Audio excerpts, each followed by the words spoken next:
اسلامی تاریخ میں کچھ دور ایسے ہیں جو آج بھی اتنی بحث چھڑ دیتے ہیں جتنی صدیوں پہلے چھڑتے تھے۔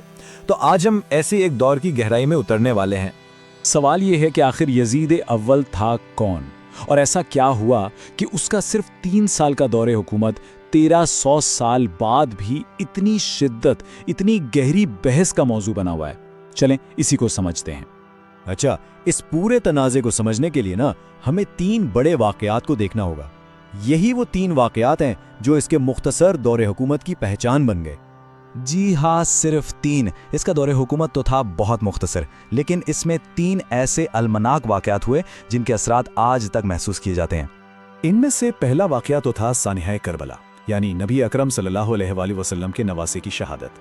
دوسرا تھا مدینہ شہر پر ایک بہت ہی وحشیانہ حملہ، اور تیسرا تھا خود خانہ کعبہ کا محاصرہ اور اس کی بے حرمتی۔ اور دیکھیں، یہی وہ 3 واقعات ہیں جنہوں نے تاریخ میں یزید کا امیج، اس کا تاثر بنایا، اور اسی وجہ سے اس کے دور حکومت کی اتنی شدید مذمت کی جاتی ہے۔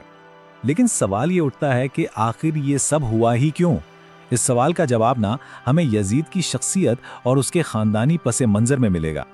تو اس پوری کہانی کو سمجھنے کے لیے چلیں ذرا اموی خاندان کے شجرہ نسب میں تھوڑا گہرا اترتے ہیں۔ تو کہانی کا مرکزی کردار ظاہر ہے یزید اول ہے۔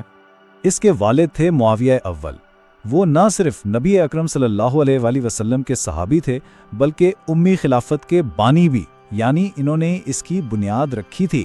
پھر اس کا دادا تھا ابو سفیان، جو ایک زمانے میں قریش قبیلے کے بہت طاقتور سردار تھے اور اسلام کے مخالفین میں سے تھے، لیکن بعد میں انہوں نے اسلام قبول کر لیا تھا۔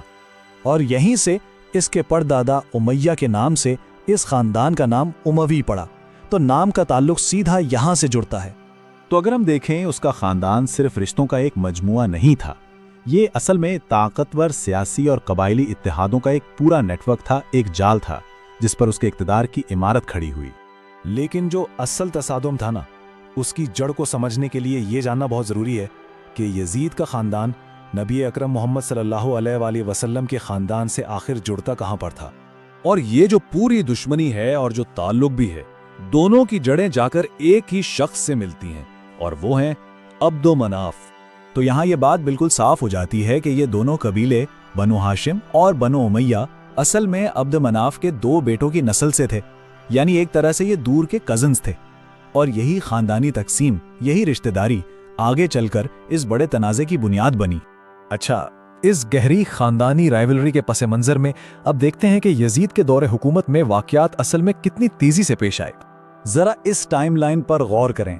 680 عیسوی میں یزید نے اقتدار سنبھالا، اور اسی سال فوراً ہی کربلا کا سانحہ ہو گیا، اور پھر اگلے 3 سال کے اندر ہی مدینہ پر حملہ اور مکہ کا محاصرہ بھی ہو گیا۔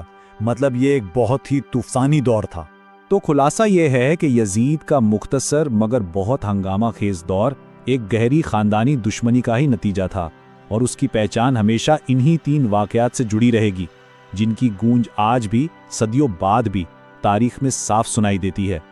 اور آخر میں یہ ایک سوچنے والی بات ہے نا، کہ کیسے صرف 3 سال میں ایک حکمران کے فیصلے 1 ارب سے زیادہ لوگوں کے لیے صدیوں تک تاریخ کا رخ متعین کر سکتے ہیں۔